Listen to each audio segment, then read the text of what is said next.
نبی کریم صلی اللہ علیہ وسلم نے مسلمانوں کو یہ حکم دیا، اپنے آپ کو پاک، اپنے آپ کو صاف کرو، اپنے آپ کو طاہر کرو، اپنے آپ کو پاکیزہ کرو۔ آج آپ بیماریوں میں مبتلا ہیں۔ سائنسدانوں نے کہہ دیا 20 سیکنڈ کے لیے ہاتھ نہیں ہے، ہر بندہ مومن ہے، مسلم ہے، وہ بھی دو رہا ہے۔ لیکن جب رسول اللہ صلی اللہ علیہ وسلم نے کہا اپنے جسموں کو پاک کرو، کس سے؟ بیماریوں سے بھی، گناہوں کی آلودگیوں سے بھی، تو وہ بات ہمیں سمجھ نہیں آئی کیسے پاک کریں۔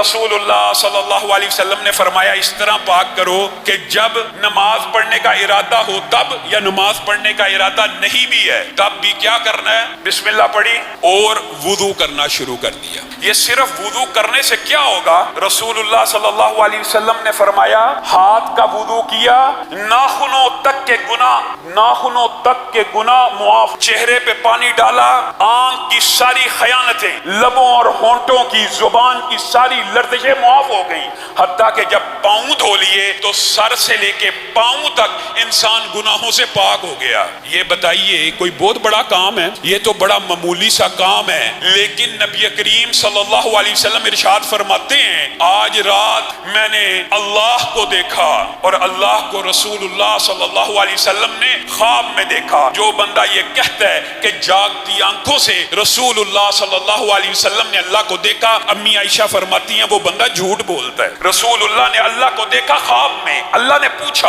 اے حبیب آپ کو علم ہے کہ کفارات کیا ہیں؟ کفارات کیا ہیں؟ رسول اللہ صلی اللہ علیہ وسلم نے جواب دیا جی اے اللہ میرے رب مجھے علم ہے کفارات کیا ہیں۔ تو اللہ نے کہا بتائیے کیا ہیں؟ تو نبی کریم صلی اللہ علیہ وسلم نے آپ کو اور مجھے جو چند باتیں بتلائیں ان میں سے ایک بات یہ بھی ہے کہ اس وقت وضو کرنا جب انسان کو وضو کرنا مشکل لگ رہا ہو۔ وہ کون سا وقت ہوتا ہے؟ شدید سردی کا، جس وقت وضو مشکل ہوتا ہے۔ آج تو گرمی ہے، وضو کرنا کوئی مشکل ہے؟ یہ اتنا بڑا اجر و ثواب کا کام ہے، بیماریوں کو دور کرنے کا کام ہے، گناہوں کو دور کرنے کا کام ہے کہ آپ حیران رہ جائیں۔ رسول اللہ صلی اللہ علیہ وسلم نے ارشاد فرمایا جو بندہ سونے سے پہلے صرف وضو کر کے سوتا ہے، بتائیے یہ حدیث سنی ہے، آج آپ نے یہ وعدہ کرنا ہے اپنے آپ سے، اللہ سے، اللہ یہ اتنی بڑی بات نبی کریم کی ہم تک پہنچی ہے، آج ارادہ کرتے ہیں کبھی اس کام کو نہیں چھوڑیں گے۔ نبی کریم صلی اللہ علیہ وسلم نے ارشاد فرمایا جو بندہ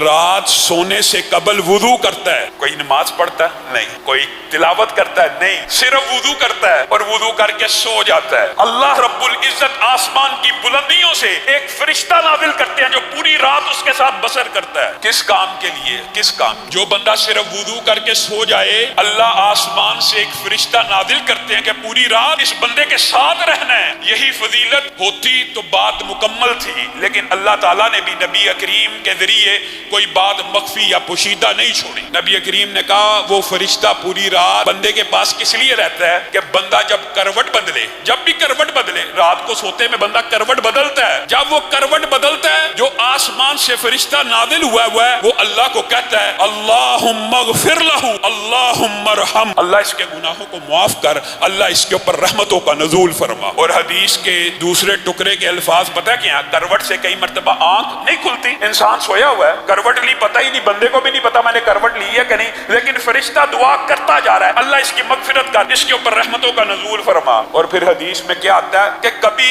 ایسا بھی ہوتا ہے کہ بندے کی آنکھ کھل جاتی ہے، سوتے میں اچانک آنکھ کھل گئی، جیسے ہی آنکھ کھلی کروٹ نہ بھی لی ہو فرشتہ دعا شروع کر دیتا ہے اللہ اس نے وضو کر کے، بتائیے رسول اللہ صلی اللہ علیہ وسلم کو، آپ کو، اب بتائیے صرف وضو کرنا اس کا اجر و ثواب کیوں ہے؟ آپ نے یہ بات نوٹ کیا کیوں ہے؟ کیونکہ میں نے اور آپ نے اس نیت سے وضو کیا ہے کہ ہمارے نبی نے حکم دیا ہے، بس کوئی لاجک نہیں، کوئی منطق نہیں، کوئی فلسفہ نہیں، جو رسول اللہ کہہ دے وہ بطور علت ہمیں علم ہو جائے تو ٹھیک ہے، پتہ چل جائے کہ اس کی حکمتیں کیا ہیں، اور حکمتیں بھی محدثین نے بیان کر دی ہیں کہ بیماریوں سے دور کرنے والا، گناہوں سے دور کرنے والا، صرف آنکھ کھلی ہے فرشتہ دعا کر رہا ہے، اسی پر بات بس ہو جاتی ہے اور بات مکمل ہے۔ لیکن نبی کریم صلی اللہ علیہ وسلم نے اس سے بھی ایک عظیم بات کی ہے، بندہ سویا ہوا ہے وضو کر کے سویا ہے، آپ لوگ اکثر پوچھتے ہیں ہماری دعائیں قبول نہیں ہوتی، ہماری دعائیں فوری نہیں سنی جاتی، ایک آسان ترین کلیہ، ایک ہی کلیے کے اندر فرشتے کی صحبت، ساری رات فرشتہ آپ کے ساتھ رات بسر کرے گا، صرف بسر نہیں کرے گا، ساری رات جب بھی آپ ہلیں گے، کروٹ لیں گے، آپ کی مغفرت کی دعا کرے گا، جب بھی آنکھ کھلے گی آپ کی مغفرت کی دعا کرے گا۔ تین باتیں۔ اور چوتھی بات کیا ہے؟ جس وقت آنکھ کھل گئی اور انسان اپنی یہ ٹریننگ کر کے سوئے کہ وضو میں سو رہا ہوں، اگر آنکھ کھل گئی، اللہ نے موقع دے دیا تو اللہ کے سامنے لیٹے لیٹے ہی چند گزارشات پیش کر دوں گا۔ نبی کریم صلی اللہ علیہ وسلم نے کہا وضو کی حالت میں سونے والا انسان کروٹ لے تب بھی معافی، آنکھ کھلے تب بھی معافی کی دعا تو فرشتہ کر رہا ہے، لیکن اتنا بیدار ہو جائے کہ ہوش حواس آ جائیں اور اللہ کے سامنے ہاتھوں کو پھیلا کر اسی حالت میں اللہ سے کسی بھی چیز کا مطالبہ کرے، اللہ تعالیٰ وہ مطالبہ قبول کر لیتے ہیں۔ بتائیے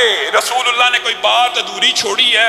رسول اللہ کہہ رہے ہیں کہ وہ مطالبہ پورا ہو جاتا ہے۔ رسول اللہ سے زیادہ سچی بات کسی کی ہو سکتی ہے؟ کون ہے جو کہتا ہے میری دعا نہیں قبول ہوتی؟ آج ہی ارادہ کرے وضو کر کے سوؤں گا، 2-3-4 دن کے بعد ایسی رحمتوں کا نزول ہوگا، تیسرے چوتھے دن آپ خود اندازہ کر لیجئے، تجربہ کر لینا، آج سے ہر روز رات سونے سے قبل یا سحری کرنے کے بعد جب سونا وضو کر کے سو جائیں، اللہ کی قسم کھا کے کہتا ہوں صرف 3 یا 4 راتوں کے بعد آپ کی آنکھ کھلا کرے گی اور اللہ تعالیٰ آپ کو موقع دے گا کہ اپنے رب سے کچھ مانگ لو، اور جو مانگو گے مل جائے گا، جو مانگو گے مل جائے گا۔